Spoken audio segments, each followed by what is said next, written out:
The dust kicked up beneath Aurora Bradford's worn boots as she stumbled into Goldfield, Nevada, with nothing but the tattered dress on her back, and a heart full of determination that refused to break despite everything life had thrown at her. It was the summer of 1904, and the gold rush had transformed this desert town into a bustling hub of fortune seekers and dreamers. Aurora had been neither when she left her father's ranch 300 miles north, but circumstances had a way of changing a person. Her father had gambled away everything they owned, including her hand in marriage to a cruel rancher twice her age.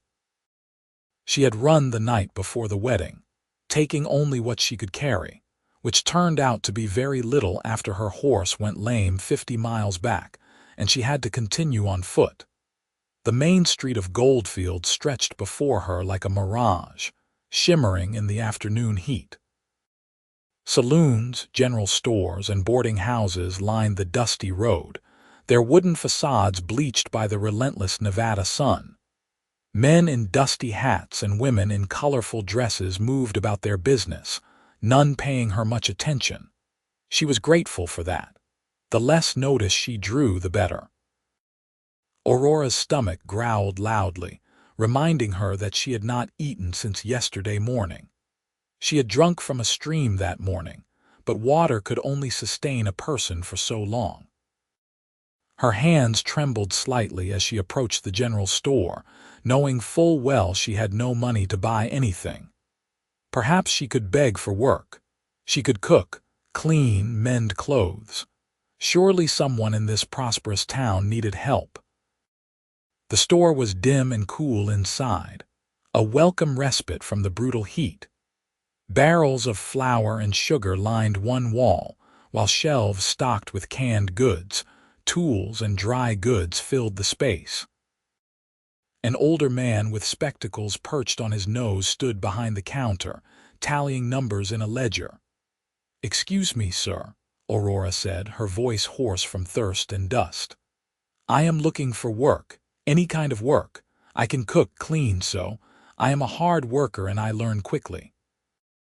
The man looked up, his eyes taking in her disheveled appearance with a mixture of pity and suspicion. "We do not need help right now, miss. You might try the boarding house down the street. Mrs. Chen sometimes needs extra hands." Aurora nodded her thanks and turned to leave, but her vision swam suddenly. She reached out to steady herself against a barrel, breathing deeply. How long had it been since she had eaten? 2 days. 3. Time had blurred together on the long walk. "Miss, are you all right?" The shopkeeper's voice seemed far away. "I am fine," she managed, though she clearly was not. "Just tired from traveling." She made it outside before her legs gave out. The wooden boardwalk rushed up to meet her, and she collapsed in an undignified heap, her pride the only thing that seemed to hurt. Footsteps approached quickly, and then strong hands were helping her sit up, supporting her back. "Easy now," a deep voice said. "When did you last eat?" Aurora looked up into the face of a man who could not have been more than a few years older than her own 22 years. He had dark hair that curled slightly at the ends beneath his brown hat, and eyes the color of aged whiskey that held genuine concern.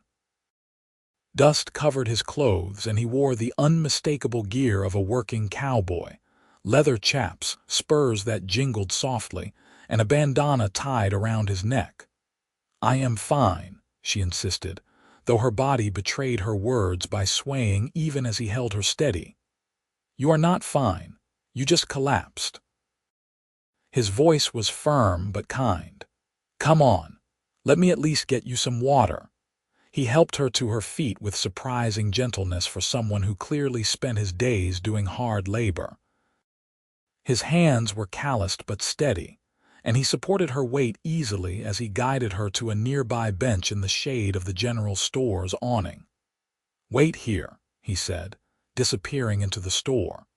Aurora closed her eyes, mortified by her weakness but too exhausted to do much about it. She heard the cowboy speaking with the shopkeeper, heard coins exchanging hands, and then he was back with a canteen and a paper-wrapped package. "Drink slowly," he instructed, offering her the canteen. The water was the most delicious thing she had ever tasted. She had to force herself to follow his advice and take small sips when everything in her wanted to gulp it down. When she had drunk enough to feel somewhat human again, he unwrapped the package to reveal crackers and cheese. "Eat," he said simply. "I cannot pay you," Aurora said, her pride making one last weak stand. "Did I ask you to?" She looked at him properly then, really looked at him. He had a strong jaw darkened with several days' worth of stubble, and his face was weathered by sun and wind. But his eyes were kind, and when he smiled encouragingly at her, she felt something shift in her chest. "Thank you," she said quietly, taking the offered food. He watched her eat, not in a way that made her uncomfortable, but as if he were making sure she did not make herself sick by eating too fast. When she had taken the edge off her hunger, he introduced himself. "Zachary Brennan," he said, touching the brim of his hat. "Most folks call me Zach. I work on the Double R Ranch about 10 miles outside town." "Aurora Bradford," she replied. "Most folks call me Aurora." He smiled at that, a real smile that reached his eyes. "Pleased to meet you, Aurora Bradford, though I wish it were under better circumstances. What brings you to Goldfield?" The question hung in the air between them. Aurora could lie, make up some story about visiting family or seeking adventure, but something about this man's honest face made her want to tell the truth. "I am running," she admitted. "My father tried to sell me to settle his gambling debts. I left before the wedding could take place." Zachary's expression darkened. "That is no father at all." "No," she agreed quietly. "I suppose it is not." They sat in companionable silence for a moment, watching the town move around them. A wagon rolled past, loaded with mining equipment. Two women in fine dresses walked by, parasols shading them from the sun. Somewhere nearby, a piano played a jaunty tune that drifted out from one of the saloons. "You were looking for work," Zachary said. It was not a question. "Yes, I have no money, no horse. I need to earn my keep somehow." He nodded slowly, clearly thinking. "The Double R might need help in the main house. The owner's wife, Mrs. Reeves, is always complaining about how much work there is. If you are willing to do ranch work, I could put in a word for you." Hope flared in Aurora's chest, bright and warm. "I would be grateful for any help you could give me." "I need to pick up supplies and head back before dark," Zachary said. "If you can wait an hour or so, you can ride out with me and I will introduce you to Mrs. Reeves." Aurora felt tears prick at her eyes, but she blinked them back fiercely. She had cried enough in the past week. "I do not know how to thank you." "No thanks needed," he said, standing and offering her his hand. "Why do not you wait in the shade while I gather what I need? There is a water trough around the side where you can wash up if you like." She took his hand and let him pull her to her feet. His hand was warm and solid, and she found herself reluctant to let go. This stranger had shown her more kindness in 10 minutes than her own father had in years. While Zachary conducted his business, Aurora found the water trough and did her best to make herself presentable. She washed her face and hands, finger-combed her long auburn hair, and shook the worst of the dust from her dress. It was not much, but at least she looked less like she had walked through the desert for days, even though she had. When Zachary emerged from the general store with his supplies loaded into saddlebags, he had another package tucked under his arm. He walked to where she waited by his horse, a sturdy bay gelding with kind eyes. "Here," he said, offering her the package. "You will need a hat in this sun, and there are some gloves in there too. Your hands will thank you later." Aurora unwrapped the package to find a simple but serviceable straw hat and a pair of work gloves. She looked up at him in surprise. "Mr. Brennan, this is too much." "It is just Zach," he corrected gently. "And it is not too much. Consider it an investment in a future ranch hand." She wanted to argue, but the practical part of her knew he was right about the sun. Instead, she placed the hat on her head and tucked the gloves into her pocket. "Thank you, Zach." He swung up into the saddle with practiced ease, then extended his hand down to her. "Come on. Rosie here can carry us both." Aurora hesitated for only a moment before taking his hand. He pulled her up behind him as if she weighed nothing, and she settled onto the horse's back, acutely aware that she needed to hold onto him to stay mounted. She wrapped her arms around his waist, feeling the solid warmth of him through his shirt. "Ready?" he asked over his shoulder. "Ready," she confirmed. They set off at an easy walk through town, Zachary guiding Rosie with expert hands. Aurora had ridden horses all her life on her father's ranch, but there was something different about this, about holding on to this kind stranger as the Nevada landscape opened up before them. The town gradually fell away, replaced by desert scrubland dotted with Joshua trees and sagebrush. Mountains rose in the distance, purple against the blue sky. "How long have you worked on the double R?" Aurora asked, partly to make conversation and partly because she was genuinely curious about this man who had helped her without question.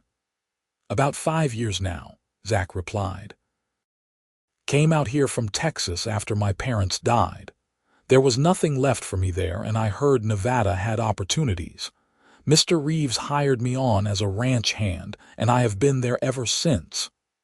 "You like it?" "I do," he said, and she could hear the smile in his voice. "The work is hard but honest. Mr. Reeves is fair, pays well. His wife is a bit particular, but she has a good heart. They have been good to me." "No family of your own?" The question was perhaps too personal, but Aurora found she wanted to know. "No wife, if that is what you are asking," Zach said. "Had a girl back in Texas, but she married a banker before I left, probably for the best. I am not much for settling down anyway." Something about the way he said it made Aurora think he was trying to convince himself more than her. She filed that observation away for later consideration. They rode in comfortable silence for a while, the only sounds the clip-clop of Rosie's hooves, the jingle of spurs, and the wind whistling across the open land. Aurora felt herself relaxing despite her uncertain future. There was something soothing about the rhythm of the horse's gait and the solid presence of the man in front of her. "Tell me about your father's ranch," Zach said eventually. "What kind of work did you do there?" "Everything," Aurora answered. "My mother died when I was young, so it was just my father and me. I learned to cook for ranch hands, mend fences, tend livestock. I can rope and ride as well as any cowboy, though my father never wanted to admit it. He thought women should stay in the house and look pretty." "Sounds like you have skills that would be valuable on any ranch," Zach observed. "I hope Mrs. Reeves thinks so." The sun was beginning its descent toward the horizon when buildings finally appeared in the distance. The Double R Ranch was impressive, with a large main house, several outbuildings, a spacious barn, and corrals that held cattle and horses. It was clearly a prosperous operation, well-maintained and bustling with activity even at this hour. Zach guided Rosie toward the main house, a 2-story structure with a wide porch and neat shutters. As they approached, a woman emerged from the front door, wiping her hands on her apron. She was perhaps in her mid-40s, with blonde hair going gray at the temples and sharp blue eyes that took in everything at once. "Zachary Brennan," she called out. "You are late getting back. I was beginning to worry." "Sorry, Mrs. Reeves," Zach said, dismounting and then helping Aurora down. "I had a good reason, though. This is Miss Aurora Bradford. She is looking for work, and I thought you might need help around here." Mrs. Reeves's sharp eyes assessed Aurora from head to toe. Aurora stood straight under the scrutiny, meeting the older woman's gaze steadily. She might be dusty and tired, but she had her pride. "Can you cook?" Mrs. Reeves asked bluntly. "Yes, madam. For up to 30 ranch hands at a time, clean." "Yes, madam." "So, yes, madam, I can mend clothes and make new ones if needed." Mrs. Reeves crossed her arms. "Where are you from, girl?" "Up north, madam. I left my father's ranch to seek my own way." It was not quite the whole truth, but it was close enough. Mrs. Reeves seemed to sense there was more to the story, but she did not push. Instead, she looked at Zach. "You vouch for her." "I do," Zach said without hesitation. Mrs. Reeves considered for a moment longer, then nodded decisively. "Fine. Room and board plus $3 a week. You will help with cooking, cleaning, laundry, and anything else I need. Up at dawn, work until supper is done. Sundays you get half a day for church if you want it. Those terms acceptable?" "Yes, madam," Aurora said quickly. "Very acceptable, thank you." "Do not thank me yet," Mrs. Reeves said, but there was a hint of a smile on her lips. "You have not seen how much work there is. Come on, I will show you where you will sleep and get you some proper clothes. You look like you have been through a dust storm." Aurora glanced back at Zach, who touched his hat brim and smiled at her. "See you around, Miss Bradford." "Thank you," she said, putting all the gratitude she felt into those 2 words. "For everything." "Any time," he replied, and she thought he might actually mean it, Mrs. Reeves led Aurora into the house, through a spacious kitchen that smelled of baking bread, and up a narrow staircase to the 2nd floor. At the end of the hall was a small room with a single bed, a dresser, a washstand, and a window that looked out over the ranch yard. "This will be yours, Mrs. Reeves said. "Not fancy, but it is clean and private. There is water in the pitcher. I will bring up some clothes that should fit you. We eat supper at 6. You will join us in the kitchen tonight, and tomorrow morning we will get you started on your duties." "Thank you, Mrs. Reeves," Aurora said, her voice thick with emotion. "I will work hard, I promise." The older woman's expression softened slightly. "I believe you will. Now wash up and rest a bit. You look dead on your feet." When Mrs. Reeves left, closing the door behind her, Aurora sank onto the bed and let herself feel the full weight of relief. She had a job. She had a place to sleep. She was safe, at least for now. And she owed it all to a kind cowboy who had helped a stranger without asking for anything in return. She thought about Zachary Brennan as she washed the dust from her face and arms. His gentle hands and kind eyes. The way he had not questioned her or judged her, just helped. In her experience, men usually wanted something in return for their kindness, but Zach had asked for nothing except to know she would be all right. There was a soft knock at the door, and Mrs. Reeves entered with an armload of clothes. "These belonged to my daughter before she married and moved to California," she explained, setting them on the dresser. "She was about your size. They should do until you can make your own." "I cannot thank you enough," Aurora said. Mrs. Reeves paused at the door, her hand on the knob. "Zachary is a good man," she said quietly. "One of the best I know. If he brought you here, then I trust his judgment. Do not make me regret that trust." "I will not, madam." After Mrs. Reeves left, Aurora changed into one of the clean dresses, marveling at the simple luxury of fresh clothes. The dress was a practical calico print in blue and white, with long sleeves and a high collar. It fit reasonably well, maybe a touch loose, but nothing she could not take in with a few stitches. She brushed out her hair and braided it neatly, then sat by the window watching the ranch yard below. She could see men working with horses in the corral, their movements practiced and efficient. She spotted Zach among them, his hat distinctive even from this distance. He was breaking a young horse, working with patience and gentle firmness that spoke of real skill. As she watched, A warm feeling spread through her chest. Gratitude, certainly, but something else too. Something she was not quite ready to name yet. Supper that evening was a hearty affair of beef stew, fresh bread, and apple pie. Aurora ate in the kitchen with Mrs. Reeves and the ranch foreman, a grizzled man named Pete who regarded her with friendly curiosity but did not pry. Through the doorway, she could see into the dining room where Mr. Reeves, a tall man with iron gray hair, sat reading a newspaper while he ate. "The hands eat in the bunkhouse," Mrs. Reeves explained. "I send food out to them. That will be one of your jobs, helping me prepare their meals and serving them."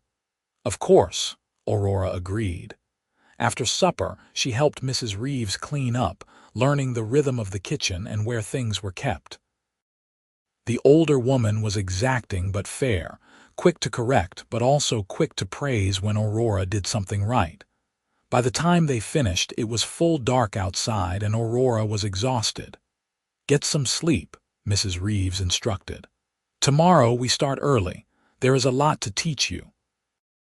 Aurora climbed the stairs to her little room, her legs heavy with fatigue.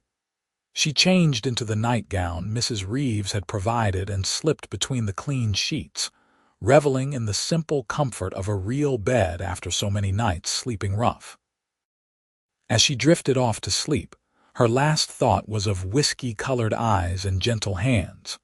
Tomorrow she would begin her new life, but tonight she was grateful beyond words for the kindness of strangers.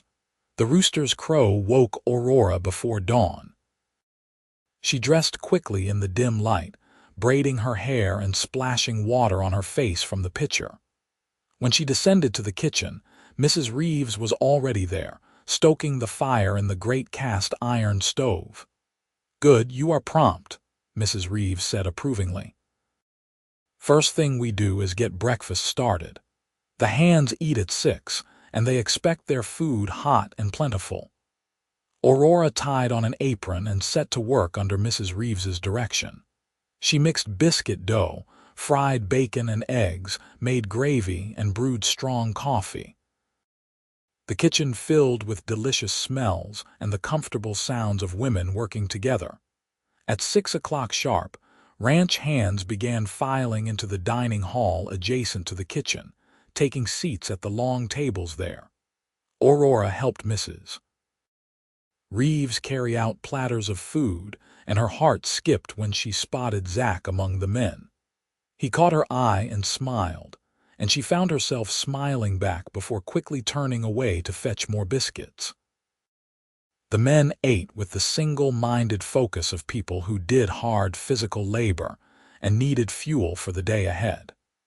They were polite enough, thanking her when she refilled coffee cups or brought more food, but mostly they focused on eating and the occasional bit of conversation about the day's work. When breakfast was over and the men had filed out to begin their duties, Aurora and Mrs. Reeves tackled the mountain of dishes. As they worked, Mrs. Reeves kept up a running commentary about the ranch, the people who worked there, and what would be expected of Aurora. "The hands are good men, mostly," Mrs. Reeves said as she scrubbed a pan, "but they are still men. Do not encourage any inappropriate attention. We run a respectable operation here." "I understand," Aurora said. "Especially Zachary," Mrs. Reeves continued, giving Aurora a meaningful look. "He is a fine young man, but he has no interest in settling down. I have seen more than one girl set her cap for him, only to be disappointed. Do not let yourself be one of them." Aurora felt her cheeks warm. "I have no intentions toward anyone, madam. I am just grateful for honest work." "Good," Mrs. Reeves said, but her tone was not unkind. "Keep it that way." The days fell into a rhythm after that. Aurora rose before dawn, helped prepare and serve breakfast, spent the morning cleaning and doing laundry, helped with the noon meal, spent the afternoon sewing or baking or working in the kitchen garden, and then prepared and served supper before cleaning up for the night. It was exhausting work, but honest work, and she fell into bed each night with the satisfaction of having earned her keep. She saw Zach every day at meals, and sometimes in passing around the ranch yard. He always acknowledged her with a smile or a touch of his hat, but he kept his distance otherwise. She told herself she was glad of that she had no time or energy for complications. But she could not help watching him when she thought no one was looking, admiring the easy way he moved, the kindness he showed to both animals and people, the quick smile that lit up his whole face. She had been at the Double R for 2 weeks when everything changed. It was late afternoon, and Aurora was in the kitchen garden gathering vegetables for supper when she heard raised voices from the direction of the barn. She straightened, shading her eyes against the sun, and saw several of the ranch hands gathered in an agitated cluster. Without thinking, she dropped her basket and hurried toward them. "What happened?" she asked as she approached. Pete, the foreman, turned to her with a grim expression. "Zach got thrown from a green colt, hit his head pretty hard. We got him inside the barn, but he is not fully conscious." Aurora's heart lurched. "Has someone sent for a doctor?" "I am going now," one of the younger hands said, already moving toward a saddled horse. "Let me see him," Aurora said, pushing through the cluster of men. Inside the barn, Zach lay on a pile of hay, his face pale and a nasty gash bleeding above his right eye. His eyes were half open but unfocused, and he was making soft sounds of distress. Aurora dropped to her knees beside him without hesitation. "Zach," she said firmly, taking his hand. "Can you hear me?" His eyes tried to focus on her face. "Aurora." "Yes, it is me. You took a bad fall. Just stay still. The doctor is coming." "Head hurts," he mumbled. "I know, do not try to move." She looked up at Pete. "Get me clean water and cloth and see if Mrs. Reeves has any willow bark tea." The men scattered to do her bidding, clearly relieved to have someone taking charge. Aurora carefully examined the wound on Zach's head. It was bleeding freely, as head wounds did, but it did not appear too deep. The bigger concern was the confusion in his eyes and the pallor of his skin. When Pete returned with water and cloth, Aurora carefully cleaned the blood from Zach's face and applied pressure to the wound to stop the bleeding. He winced but did not pull away, his hand tightening on hers. "You are all right," she said softly, more to comfort than to inform. "You are going to be fine." "Knew you were good with a crisis," he slurred slightly, and despite everything she found herself smiling. "Hush now, save your strength." Mrs. Reeves arrived with the willow bark tea, her face tight with concern. "How bad is it?" "He is awake and talking, which is good," Aurora said. "But he hit his head hard. The doctor will know better." It was nearly 2 hours before the doctor arrived, a portly man with shrewd eyes and capable hands. He examined Zach thoroughly while Aurora hovered nearby, unable to make herself leave despite having no real claim to stay. "Concussion," the doctor pronounced finally. "Probably a pretty good one given his symptoms. He will need to rest for at least a week, no hard labor. Someone should check on him throughout the night to make sure he does not get worse." "I will do it," Aurora heard herself say. Everyone turned to look at her. Mrs. Reeves frowned. "That would not be proper, dear." "With respect, madam, proper is less important than making sure he stays alive," Aurora said firmly. "I know what to look for. My mother was sick for a long time before she died. I am used to caring for someone who is unwell." Mrs. Reeves looked like she wanted to argue, but Mr. Reeves, who had come to check on his injured ranch hand, spoke up. "Let her do it. We will move Zach to the spare room in the house. Pete can stay in a chair outside the door to preserve propriety. Aurora can sit with him and wake us if anything changes." And so it was decided. They moved Zach to a ground-floor bedroom typically used for visitors, settling him carefully into the bed. Aurora brought fresh water, more cloth, and a lamp. She pulled a chair close to the bed and prepared for a long night. Pete positioned himself outside the open door, close enough to preserve propriety but far enough to give them some privacy. Mrs. Reeves brought Aurora some mending to keep her hands busy and a pot of coffee to help her stay awake. As night fell and the house grew quiet, Aurora found herself alone with Zach in the flickering lamplight. He dozed fitfully, occasionally waking with a start, confused about where he was. Each time she spoke softly to him, reminding him what had happened, offering him water, checking that he knew who he was and where he was. Around midnight, he woke more clearly than before, his eyes focusing on her face with recognition and something else. Something that made her heart beat faster. "You are still here," he said, his voice rough. "Where else would I be, sleeping like sensible people do? You hit your head pretty hard, Zach. Someone needs to make sure you are all right." He was quiet for a moment, just looking at her in the lamplight. "Why are you really here, Aurora?" "Because you helped me when I needed it," she said simply. "Now I am returning the favor." "Is that all?" The question hung in the air between them, heavy with unspoken possibility. Aurora knew she should say yes, should maintain the proper distance Mrs. Reeves had warned her about. But looking into his eyes, warm and earnest despite the pain she knew he was feeling, she could not bring herself to lie. "No," she admitted softly. "That is not all." His hand found hers on the coverlet, his fingers threading through hers. "Good, because I cannot stop thinking about you. Have not been able to since I first saw you collapsed on that boardwalk. I know I should not say that, I know it is too soon, but this head injury has made me realize life is short and I should speak the truth while I can." Aurora's breath caught. "Zach, you are injured." "You do not know what you are saying." "I know exactly what I am saying." He squeezed her hand gently. "I am saying that you are the bravest, strongest woman I have ever met. I am saying that watching you work these past 2 weeks has been both torture and joy because I want to talk to you, be near you, but I know you need time to settle in, to feel safe. I am saying that I think I am falling in love with you, Aurora Bradford, and it scares me half to death." Tears pricked at Aurora's eyes. No one had ever spoken to her like this, with such raw honesty and vulnerability. The men who had courted her back home had talked about her looks or her father's land, but never about her strength or bravery, never about who she was as a person. "I think I am falling in love with you too," she whispered.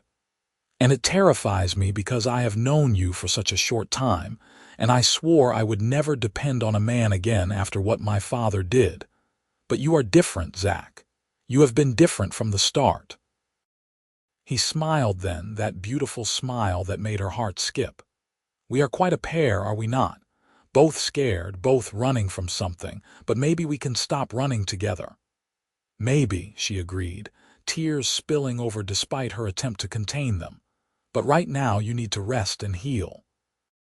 We can talk about this more when you are not suffering from a head injury." "Practical as well as beautiful," he murmured, his eyes starting to drift closed again. "I am a lucky man." "Rest," she said again, but she did not pull her hand from his. She sat there through the night, watching him sleep, occasionally waking him to check that he was all right. Each time, he would squeeze her hand and smile at her before drifting off again. And each time, she felt something in her heart settle into place, like a key turning in a lock. By the time dawn broke and Mrs. Reeves came to check on them, Aurora knew with absolute certainty that her life had changed irrevocably. She loved Zachary Brennan. She loved him with a fierceness that surprised her, a depth that frightened her, and a certainty that gave her hope. Mrs. Reeves took one look at their joined hands and raised an eyebrow, but she said nothing about it. "How is he?" "Better," Aurora reported. "He has been waking regularly through the night and he is coherent each time. I think the worst has passed." "Good. You should get some rest yourself." I will sit with him for a while." Aurora hesitated, not wanting to leave Zach's side, but practical necessity won out. She was exhausted, and she would be no good to anyone if she collapsed from fatigue. "I will come back after I sleep a bit," she said, carefully extracting her hand from Zach's. In her sleep, she reached for her, mumbling something she could not quite make out. Mrs. Reeves watched this with knowing eyes. "He is a good man," the older woman said quietly. "But loving a cowboy is not easy. The work is dangerous, the pay is uncertain, and there are no guarantees." "I know," Aurora said, "but I think he is worth it." Mrs. Reeves smiled then, a real smile that transformed her usually stern face. "I think so too. Now go rest. You have earned it." Aurora climbed the stairs to her room and fell into bed without even removing her dress. She was asleep almost instantly, and when she dreamed of whiskey-colored eyes and gentle hands. She woke mid-afternoon, disoriented and still tired but knowing she needed to check on Zach. She washed quickly, changed into a fresh dress and hurried downstairs. Mrs. Reeves was in the kitchen preparing supper, and she looked up with a smile when Aurora entered. "He is awake and asking for you," Mrs. Reeves said. "He has been asking for you since he woke up an hour ago. I told him you were resting, but he is quite insistent." Aurora felt her cheeks warm. "I will go see him now." Zach was propped up on pillows, looking much better than he had the night before. There was color in his cheeks, and his eyes were clear and alert. He broke into a wide smile when she entered the room. "There you are," he said. "I was beginning to think I dreamed last night." Aurora pulled the chair close to the bed and sat down. "You did not dream it. Good." He reached for her hand, and she gave it to him without hesitation. "Because I meant every word I said, even if I was a bit fuzzy from the head injury." "Zach," she started, not sure what she wanted to say. "I know this is fast," he interrupted gently. "I know we have barely known each other a few weeks, but I also know what I feel, Aurora, and I know what I saw in your eyes last night.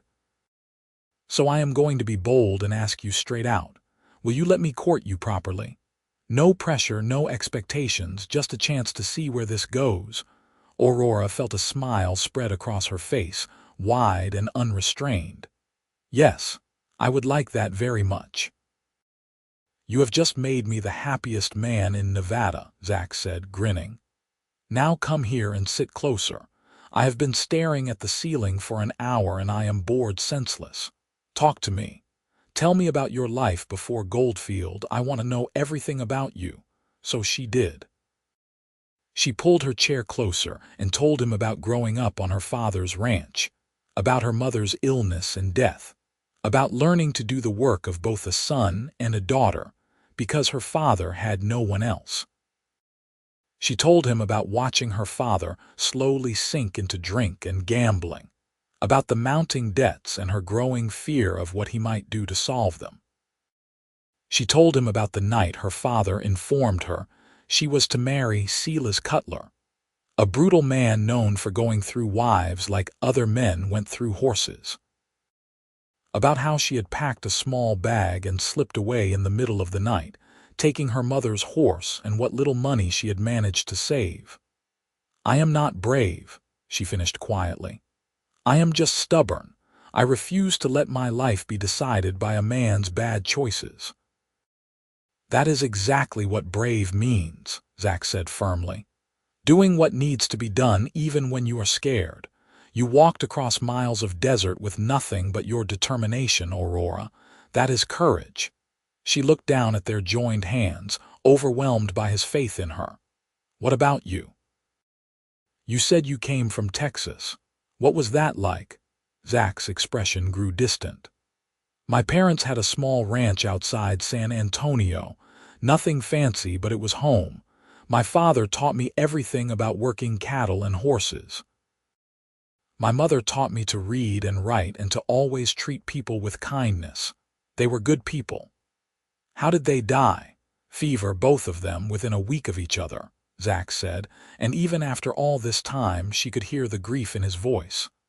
I was 20 years old and suddenly alone. The ranch was mortgaged and I could not keep up with the payments on my own. I sold what I could, paid what debts I could, and headed west to start over. That must have been so hard, Aurora said softly. It was, but it also taught me that things are just things. What matters is people and the choices we make and the life we build from what we are given. He looked at her intently. I think we could build something good together, Aurora, if you are willing to try.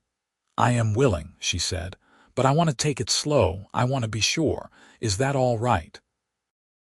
That is more than all right, Zach assured her. We have time. I am not going anywhere. Over the following days, as Zach recovered, they fell into an easy pattern. Aurora would finish her morning chores and then spend time with him, talking and laughing and getting to know each other. Mrs. Reeves allowed it with only minimal disapproval, keeping the door open and checking in regularly to maintain propriety. Aurora learned that Zach loved to read, but had little access to books. She borrowed volumes from Mr. Reeves's library and read aloud to him, everything from Shakespeare to dime novels. Zach told her stories about his adventures as a cowboy, about stampedes and wild horses and the vast beauty of the West. They discovered shared interests and comfortable silences. They learned each other's moods and mannerisms. And with each passing day, Aurora felt herself falling deeper in love with this kind, honest man who saw her for who she truly was. A week after the accident, the doctor pronounced Zach well enough to return to light work.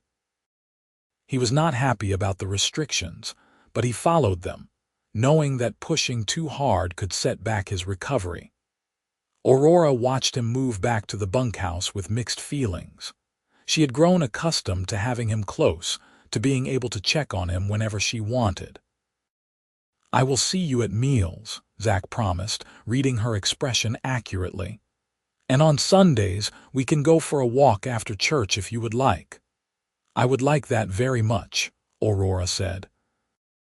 That Sunday, after services in the little church in Goldfield, Zach and Aurora walked together along the creek that ran through the ranch property.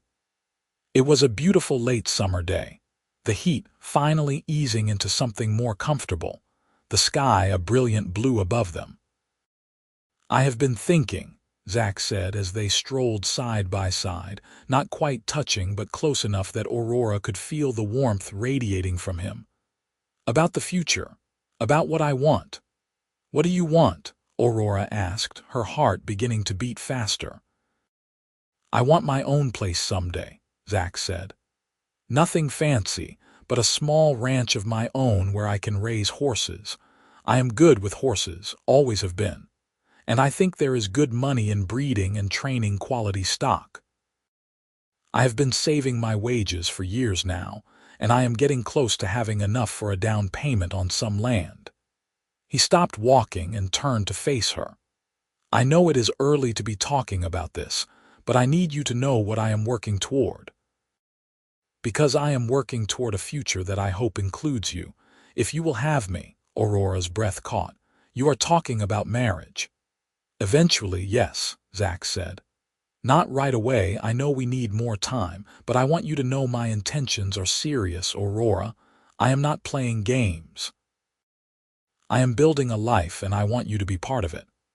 Aurora reached out and took his hand, threading her fingers through his. I want that too. But you are right, we need time. I need to be sure I can trust you, not because of anything you have done, but because of what my father did. I need to know that you will not change, that you will not become someone else once I commit to you. I understand, Zach said. And I will prove it to you every day, for as long as it takes. They continued their walk, talking about dreams and plans and possibilities. Zach told her about the piece of land he had his eye on, about 20 miles from the Double R, with good water and grazing. Aurora told him about wanting to have a real home, a place that was hers where she could put down roots and maybe, someday, raise children. The weeks turned into months. Summer faded into fall and fall into winter. Aurora and Zach's relationship deepened, built on a foundation of friendship and respect as much as attraction. They spent every Sunday together, walking and talking. During the week, they saw each other at meals and in passing around the ranch. Zach never pushed for more than she was ready to give, never demanded anything beyond her company and conversation. He was patient and steady, proving through his actions that he was worthy of her trust. And slowly, the walls Aurora had built around her heart began to come down. In December, 6 months after they met, Zach asked her to accompany him to the Goldfield Christmas dance.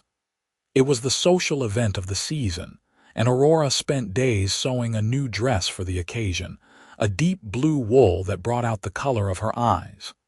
Mrs.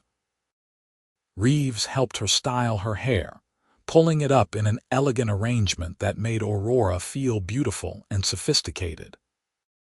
When Zach came to collect her, dressed in his best clothes with his hair neatly combed and his boots polished to a shine, the look in his eyes made her feel like the most beautiful woman in the world. "You look stunning," he said, offering her his arm. "You look rather handsome yourself," Aurora replied, pleased at how the tips of his ears turned red at the compliment. The dance was held in the largest saloon in Goldfield. The tables pushed back to make room for dancing, the piano player joined by a fiddle and a guitar. The room was warm and bright with lamplight, filled with the chatter of excited voices and the sound of music. Zach led Aurora onto the dance floor, and she discovered he was a wonderful dancer, guiding her through the steps with easy confidence. They danced together for most of the evening, only pausing to drink punch and cool off between songs. During a particularly lively reel, Aurora found herself laughing with pure joy, spinning in Zach's arms as the music swirled around them. "This," she thought, "this is happiness." This feeling of being safe and valued and loved. Near the end of the evening, the musicians started playing a slow waltz. Zach drew Aurora close, one hand at her waist, the other holding hers. They swayed together, lost in their own world despite the crowd around them. "I love you," Zach said softly, the words meant for her ears alone. "I have loved you since the day you sat with me all night when I was hurt, maybe even before that. And I want you to know that I will wait as long as you need. No pressure, just love." Aurora looked up into his face, into those whiskey-colored eyes that had haunted her dreams for months. She thought about everything they had shared, all the conversations and laughter and quiet moments. She thought about how he had never once given her reason to doubt him, how he had been patient and kind and steadfast, and she realized that she did trust him, completely, utterly. "I love you too," she said, and felt the truth of it resonate in her bones. "And I do not want to wait any more. I know what I want, Zach, and it is you. It has always been you." The smile that spread across his face was like the sun coming up over the mountains. "Are you sure?" "I am sure." "Then I am going to do something I have been planning for a while now," Zach said, stepping back from their dance. Before Aurora could ask what he meant, he reached into his pocket and pulled out a small velvet box. The music continued around them, but Aurora felt like time had stopped. Zach dropped to one knee right there in the middle of the dance floor, and suddenly all eyes were on them. "Aurora Bradford," Zach said, his voice clear and strong, "you are the strongest, bravest, kindest woman I have ever known. You have made me happier than I ever thought possible. Will you do me the great honor of becoming my wife?" He opened the box to reveal a simple gold ring with a small diamond that caught the lamplight and sparkled. It was not fancy or expensive, but it was beautiful in its simplicity. Aurora felt tears streaming down her face, but they were tears of joy. "Yes," she said, her voice breaking with emotion. "Yes, Zach, I will marry you." The room erupted in cheers and applause as Zach slipped the ring onto her finger and then swept her into his arms, spinning her around before kissing her soundly. It was Aurora's first real kiss, and it was everything she had imagined and more. Sweet and tender and full of promise. When they finally broke apart, both breathless and laughing, their friends and neighbors crowded around to offer congratulations. Mrs. Reeves was there, tears in her own eyes as she hugged Aurora tightly. "I am so happy for you both," the older woman said. "You deserve this happiness." Mr. Reeves shook Zach's hand firmly. "You are a good man, Zachary. You will take good care of her." "With my life," Zach promised. The rest of the evening passed in a blur of well wishes and celebration. When Zach finally drove Aurora back to the ranch in the borrowed wagon, they sat close together under the vast Nevada sky, Aurora's head on his shoulder, both of them too happy for words. "When should we marry?" Zach asked. "I know traditionally there is an engagement period, but I would marry you tomorrow if you would have me." Aurora laughed.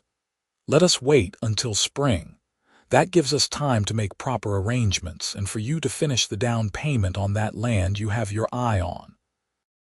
"I want to marry you and start our life together all at once. Spring it is," Zach agreed. "Though I warn you, I am going to be the most impatient fiancé in Nevada." "I would expect nothing less," Aurora teased. "The winter months were busy ones." Zach worked extra hours to save every penny he could toward the land.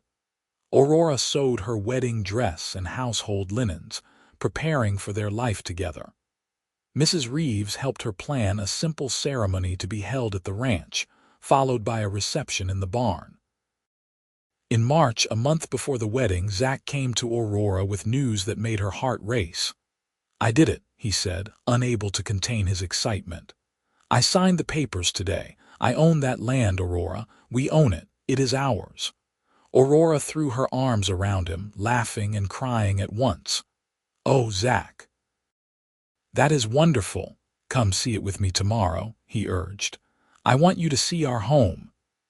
The next day they rode out together on horseback, Aurora's skills from her childhood serving her well. The land was beautiful, a mix of rolling hills and flat plains, with a creek running through the property and mountains visible in the distance. There was a small cabin on the property, rough but serviceable, that the previous owner had built. "We can add on to the cabin as we can afford it," Zach explained as he showed her around. "Eventually, I want to build you a proper house, but for now this will do. I will work on fixing it up before the wedding." Aurora walked through the little cabin, seeing not what it was but what it could become. "It is perfect," she said, "because it is ours." Over the next few weeks, Zach spent every spare moment preparing the cabin for his bride. He repaired the roof, chinked the gaps between logs, built new furniture, and even attempted to make curtains, though Aurora had to take over that particular project when his stitching proved more functional than attractive. The day of the wedding dawned clear and beautiful, a perfect spring morning in mid-April. Aurora dressed in her wedding gown, a simple but elegant white dress she had sewn herself, with lace at the collar and cuffs. Mrs. Reeves helped her with her hair and handed her a small bouquet of wildflowers. "You look beautiful," the older woman said, her eyes misty. "Zachary is a lucky man." "I am the lucky one," Aurora replied. The ceremony was held in the yard of the Double R, with nearly everyone from the ranch and many folks from town in attendance. The minister from Goldfield performed the service, his words traditional but heartfelt. When it came time for vows, Zach took Aurora's hands and spoke from the heart. "I promise to love you, honor you, and cherish you for all the days of my life," he said.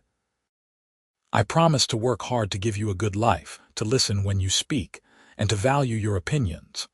I promise to be your partner in all things, through good times and bad. You saved my life in more ways than one, Aurora, and I will spend the rest of my days proving myself worthy of that gift." Aurora's own vows were equally heartfelt. "I promise to stand by your side, to support your dreams, and to build a life with you. I promise to be honest, loyal, and true. You showed me that there are still good men in this world, men who keep their word and honor their commitments. I love you, Zachary Brennan, and I will love you until my last breath." When the minister pronounced them husband and wife, Zach kissed Aurora with tender passion, and the assembled crowd cheered. The reception that followed was a joyous affair, with food and music and dancing. People laughed and celebrated, toasting the happy couple's future. As the afternoon turned to evening, Zach and Aurora slipped away in a wagon loaded with wedding gifts and household goods. They drove to their new home as the sun set, painting the sky in brilliant oranges and pinks. Inside the little cabin, Zach carried Aurora over the threshold, both of them laughing. He set her down gently and lit the lamps, casting a warm glow over their home. "Happy?" he asked, pulling her into his arms. "Happier than I ever thought possible," Aurora replied, resting her head against his chest and listening to the steady beat of his heart. "This is everything I wanted and more." That night, they began their life together as husband and wife, discovering each other with tenderness and joy. And in the months that followed, they built a life that was rich not in money or possessions, but in love and partnership. Zach proved to be as skilled with horses as he had claimed, and word of his abilities spread. Ranchers began bringing him horses to train, paying good money for his services. Aurora kept the household running smoothly, tending a garden that flourished under her care, sewing clothes they needed, and managing their modest finances with skill. They worked side by side during the day, Zach training horses while Aurora helped when she could, learning from him and offering her own insights. In the evenings, they would sit on their porch and watch the sun set over the mountains, talking about their day and making plans for the future. Life was not always easy. There were hard times, like when a particularly brutal winter killed some of their livestock, or when Zach was kicked by a horse and broke his arm, unable to work for weeks. But they faced these challenges together, supporting each other through the rough patches and celebrating the good times with equal fervor. In the second year of their marriage, Aurora discovered she was pregnant. She told Zach one evening as they sat together on the porch, taking his hand and placing it on her still flat stomach. "We are going to have a baby," she said simply. The look of wonder on his face was something she would treasure forever. "Truly, truly."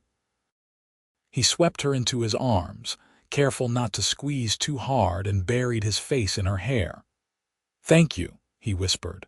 "Thank you for this gift, for all of it."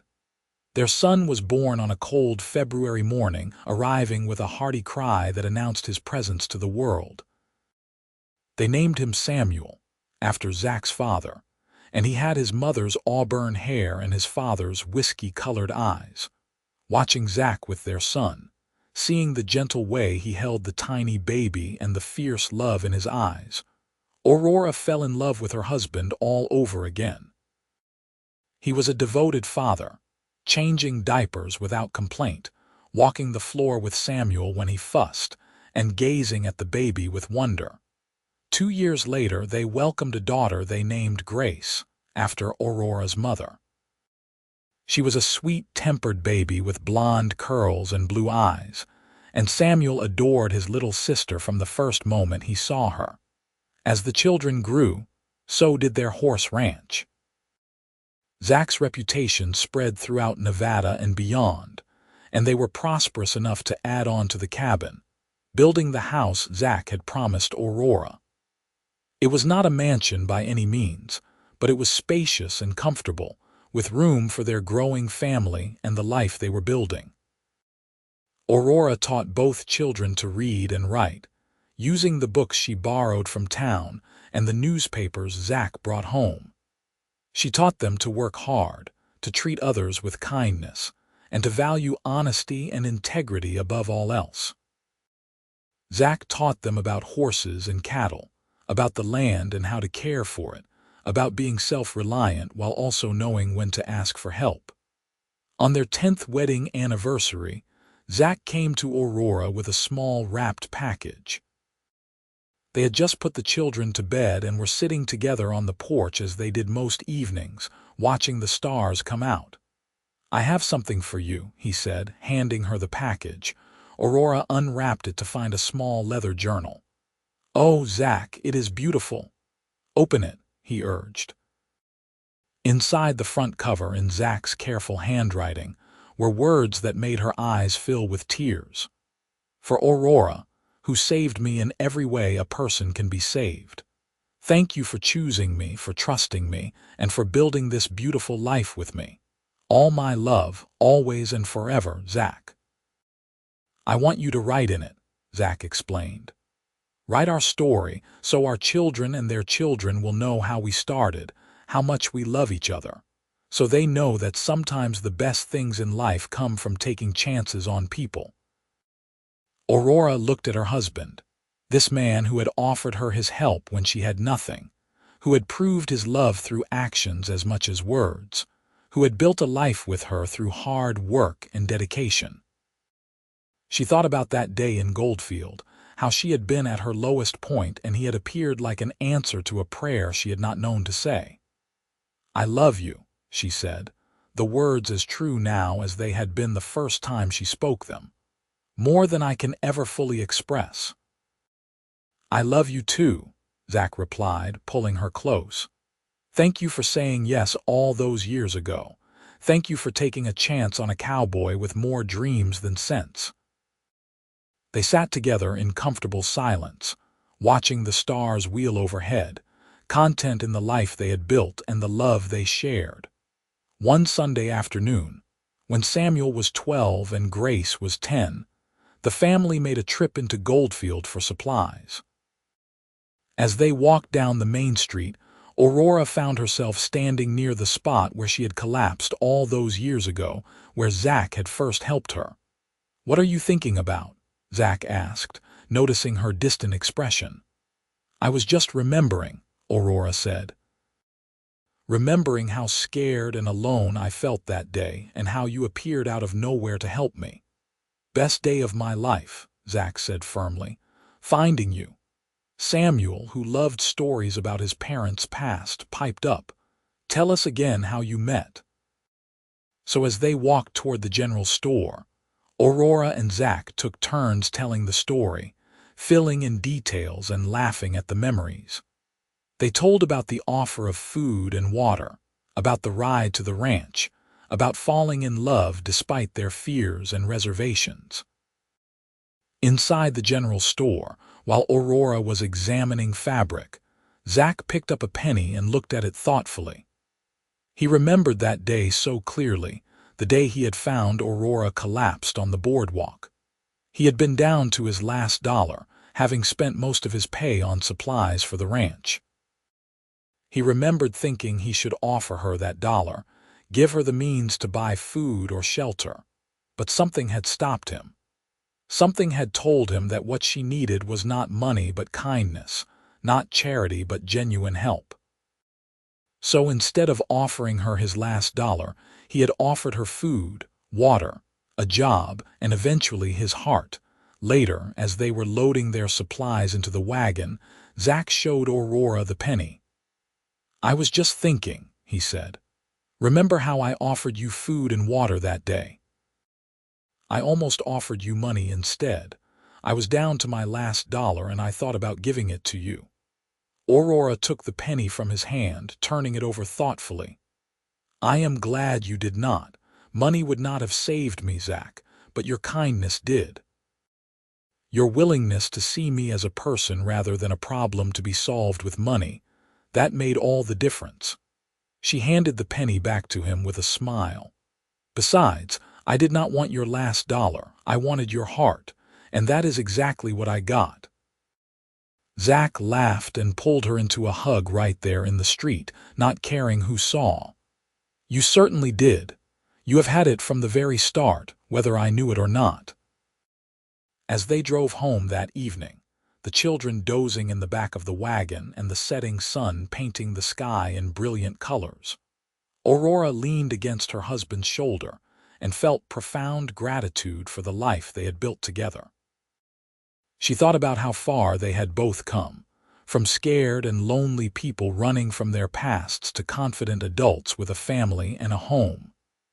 She thought about the trust they had built, the love they had nurtured, and the partnership they had forged through years of working side by side. The ranch came into view, their house standing solid and welcoming against the darkening sky. Smoke drifted from the chimney where she had banked the morning fire. The corrals held horses, beautiful animals that Zach had trained with patience and skill. The garden, dormant now in the fall but ready to burst into life come spring, showed signs of years of careful tending. This was home. This was the life they had built from nothing but hard work, determination, and love. And it was good.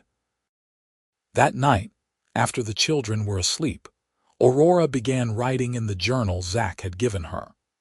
She started at the beginning, with the story of a young woman who ran from an unwanted marriage and a kind cowboy who helped a stranger without asking for anything in return. She wrote about falling in love, about learning to trust, about building a life together one day at a time. She wrote about the joys and sorrows, the triumphs and challenges, the ordinary moments that made up a life well lived. And she wrote about the future, about her hopes for their children and the legacy they would leave behind. A legacy not of wealth or fame, but of love and integrity, hard work and kindness. Years continued to pass. Samuel grew into a fine young man who shared his father's gift with horses. Grace became a beautiful young woman with her mother's strength and her father's gentle heart. They both found love in their own time, bringing their chosen partners home to meet the family and eventually having children of their own. Zach and Aurora became grandparents, a role they embraced with joy. They loved watching their grandchildren play in the same yard where their own children had played, teaching them the same lessons about life and love that they had taught Samuel and Grace. On their 30th wedding anniversary, the whole family gathered at the ranch for a celebration.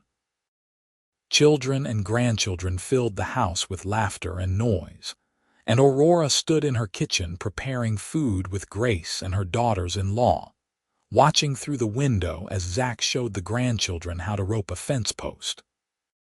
"You two have built something wonderful here," Grace said, following her mother's gaze. "The way you and Dad love each other, the way you have always supported each other, that is what I want for my children to see and learn from." "Your father and I were lucky," Aurora said. "We found each other at the right time when we both needed someone to believe in us. But luck was only part of it. The rest was choice. Choosing to trust, choosing to work through problems instead of running from them, choosing love every single day even when it was hard."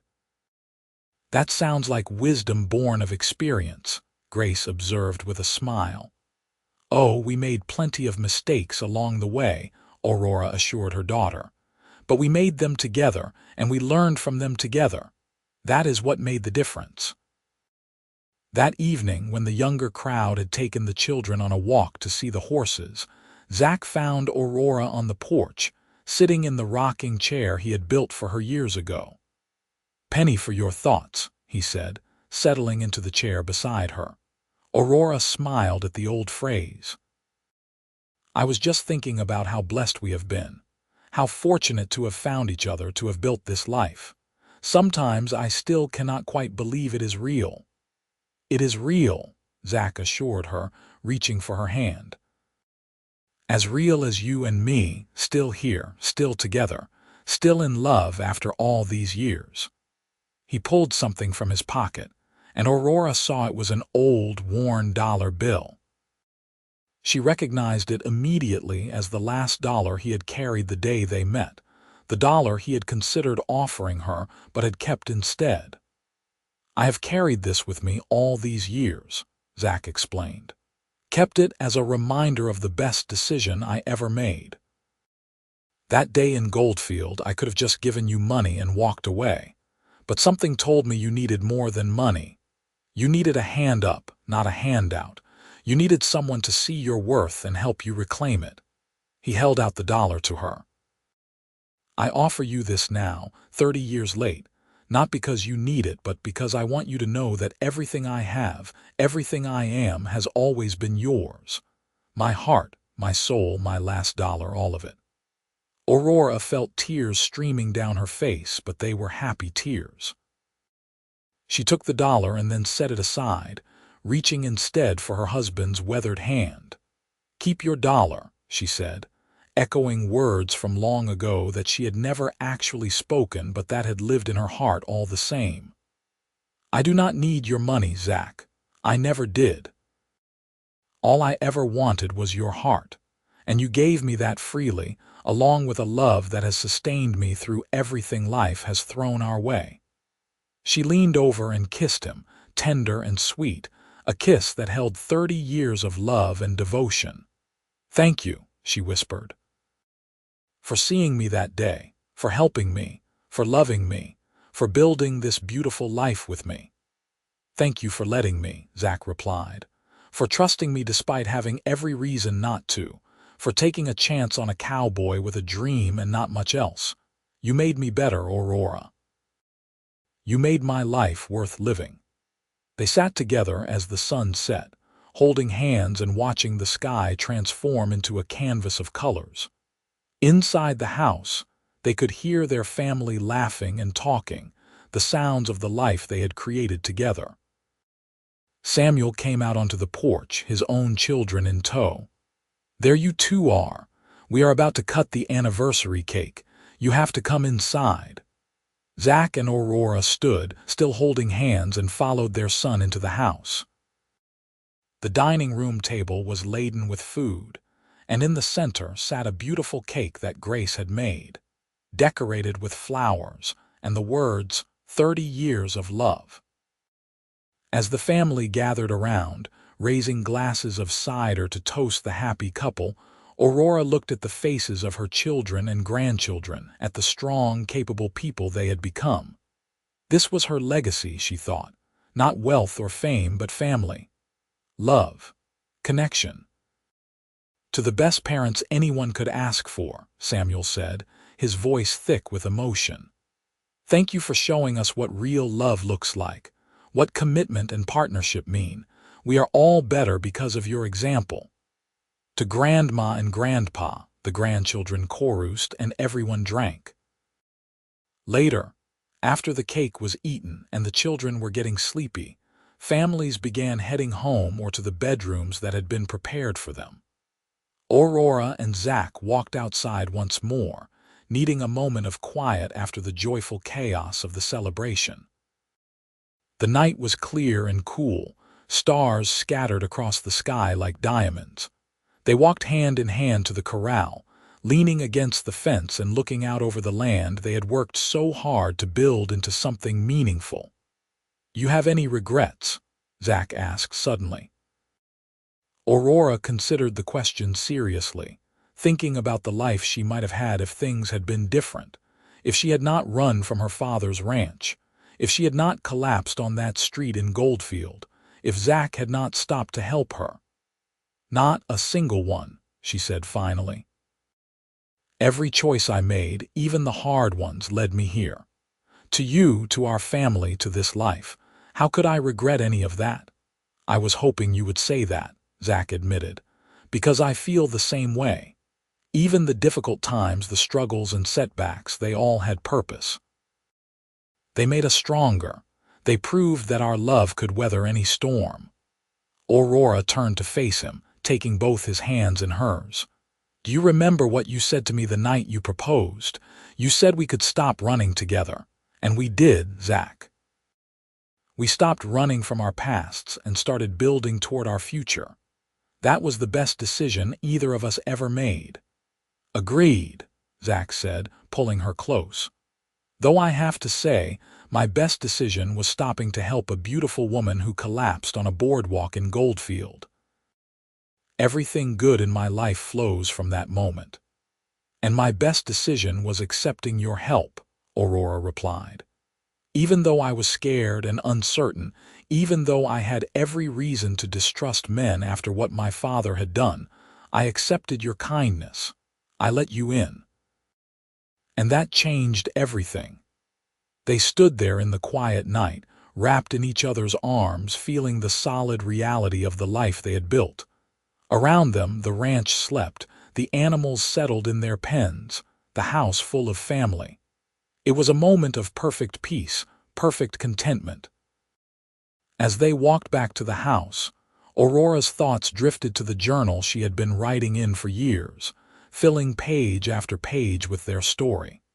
Tomorrow, she decided, she would add tonight's events. She would write about the anniversary celebration, about Zach's gift of the dollar he had kept all these years, about the toast and the cake and the love that filled every corner of their home.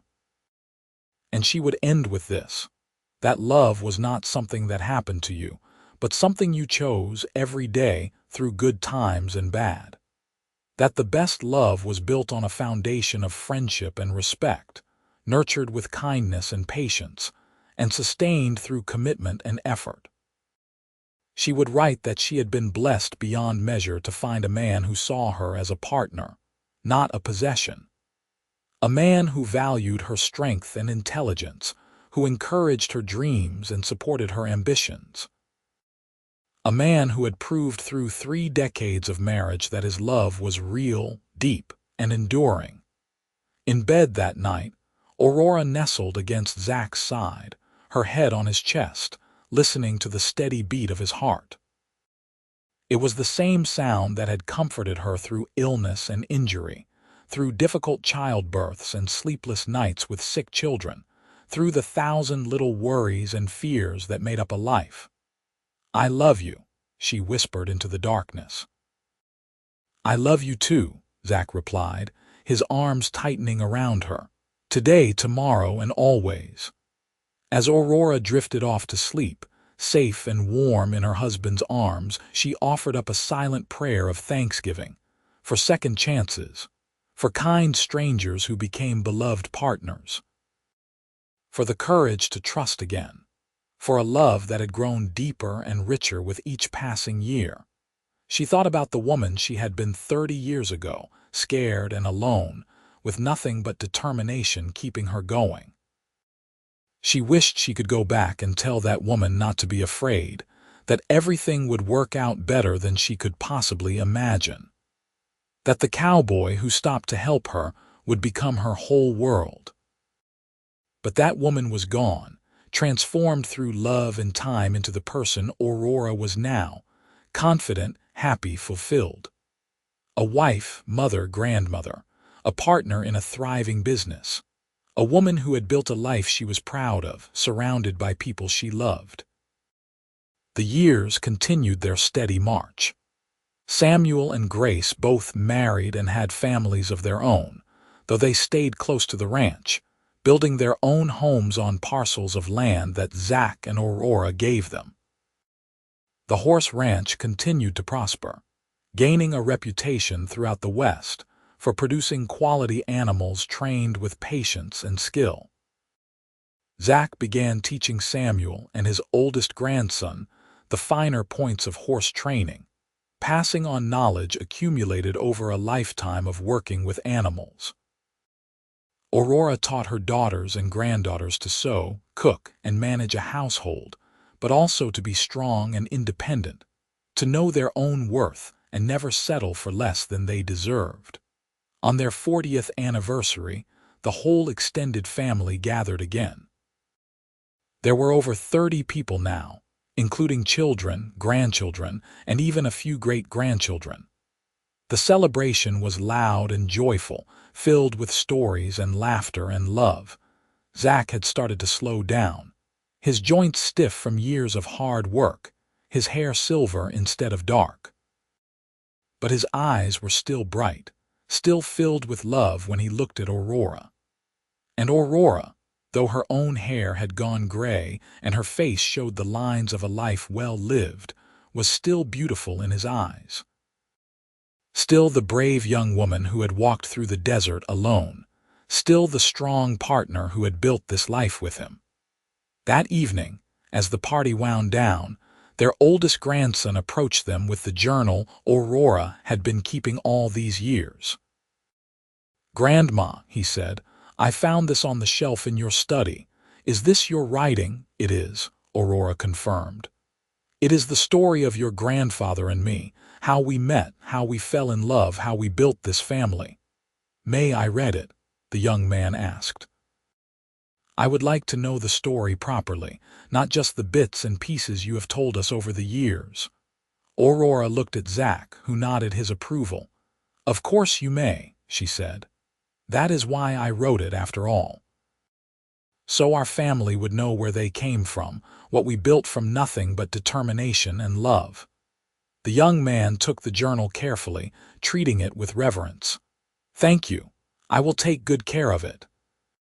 As the family departed over the following days, each of them made a point of reading portions of the journal, discovering the depth of their grandparents' love story.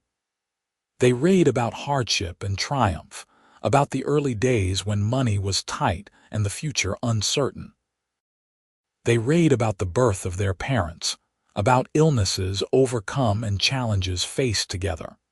And they read about love, constant and enduring, that had sustained two people through 40 years of marriage. Love that had built a legacy not of wealth but of character, not of power but of integrity. Several more years passed in this way, with Zach and Aurora aging gracefully, surrounded by family and secure in the knowledge that they had built something lasting. They continued to work on the ranch as much as they were able.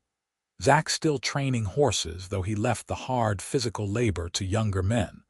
Aurora still managing the household and teaching the younger generation her skills. They took walks together every evening, weather permitting, following the same path they had walked for decades. They still sat on the porch in the cool of the evening, holding hands and watching the sun set.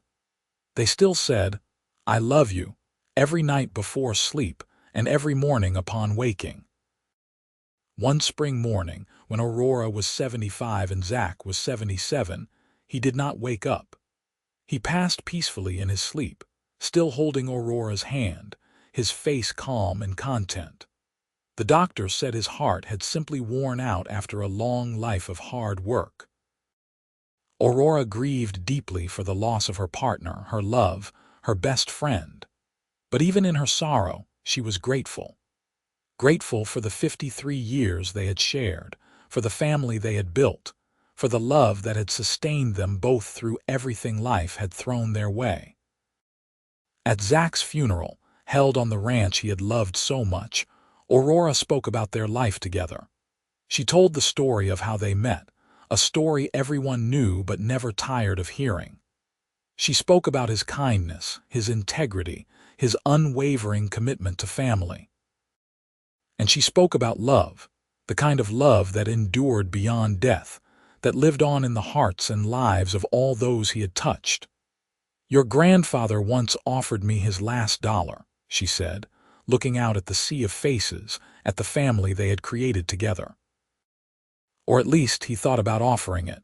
But what he gave me instead was so much more valuable.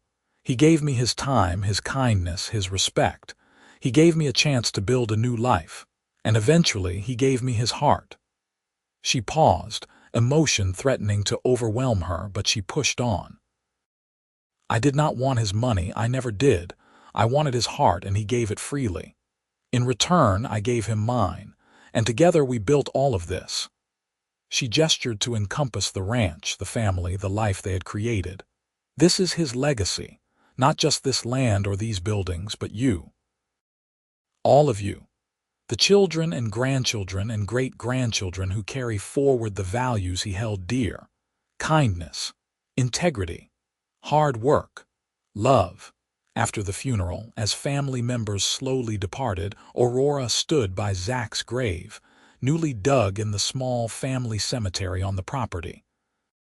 She placed her hand on the headstone, rough granite carved with his name and the dates of his birth and death, along with the simple epitaph she had chosen. Beloved husband, father, grandfather, he loved well. Thank you, she whispered, for stopping that day in Goldfield. For seeing me when I most needed to be seen.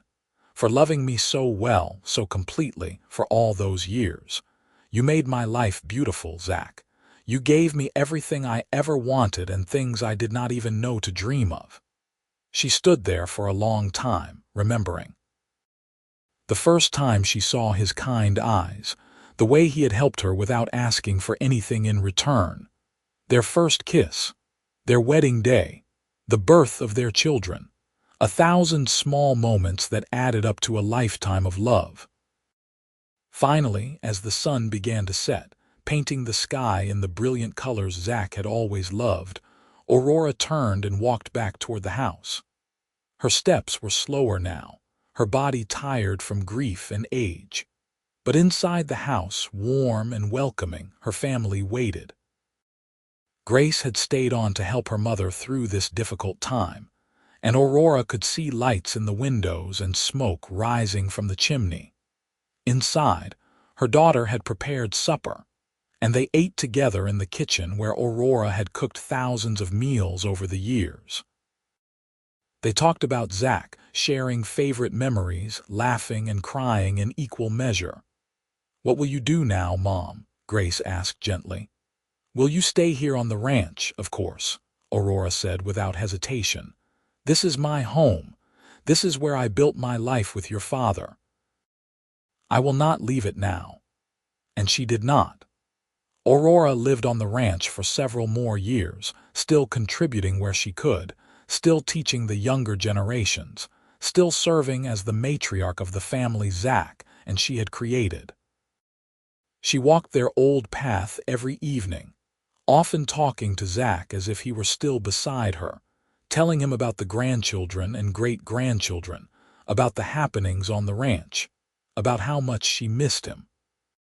She continued writing in the journal, adding the story of his death and her grief, but also stories of the family's continued growth and success. She wrote about great-great-grandchildren born, about Samuel taking over full operation of the ranch, about Grace's daughter who had become a teacher in Goldfield. On what would have been their 57th wedding anniversary, Aurora added a final entry to the journal. Her handwriting was shakier now, her joints stiff with arthritis, but her mind was still clear and her memories sharp. "Today I am thinking about the power of a single choice," she wrote. "How my decision to run from an unwanted marriage led me to collapse on a street in Goldfield. How Zach's decision to help a stranger changed both our lives forever. How small acts of kindness can ripple out in ways we can never fully anticipate. If I could go back and do it all again, I would not change a single thing. Every joy, every sorrow, every triumph and challenge led me to the life I lived with the man I loved. What more could anyone ask for than that? To my children, grandchildren, and all those who come after, choose love, choose kindness. Choose to help others when you can, to see people's worth even when they cannot see it themselves. Build your lives on foundations of integrity and commitment. Work hard, but never forget that people matter more than things, that relationships are more valuable than any amount of money. And remember that sometimes the most important moments in your life will come when you least expect them. A kind word to a stranger, a helping hand offered freely, a heart given without reservation. These are the moments that matter, the choices that shape destinies. I was blessed beyond measure to share my life with Zachary Brennan. He was my partner, my love, my home. And though death has parted us for now, I know that love like ours does not end. It continues in the lives we touched, in the family we built, in the legacy of kindness and integrity we leave behind. She signed it simply, Aurora Brennan, with love and gratitude for a life well lived. 2 weeks later, Aurora passed away peacefully in her sleep, in the same bed she had shared with Zach for so many years. She was 80 years old, and her family, gathered around her, said she went with a smile on her face, as if she could see someone waiting for her on the other side. They buried her next to Zach in the family cemetery, under the vast Nevada sky they had both loved. Her headstone matched his, simple granite carved with her name and dates, and the epitaph, "Beloved wife, mother, grandmother, she loved well." The journal Aurora had kept for so many years became a treasured family heirloom, passed down through the generations. Her descendants read it to their children, teaching them about the brave woman and the kind cowboy who had built a legacy of love through simple acts of courage and kindness. The ranch continued to thrive, still run by Brennan descendants, still known for quality horses and honest dealing. But more than that, it became known as a place where family mattered, where people took care of each other, where the values of integrity and kindness were lived out every day. Years turned into decades, and decades into more than a century. The little cabin where Zach and Aurora had started their life together was preserved and turned into a museum of sorts, filled with artifacts from their life. The ring Zach had given Aurora, the journal she had kept, photographs and letters and everyday items that told the story of two people who had loved each other well.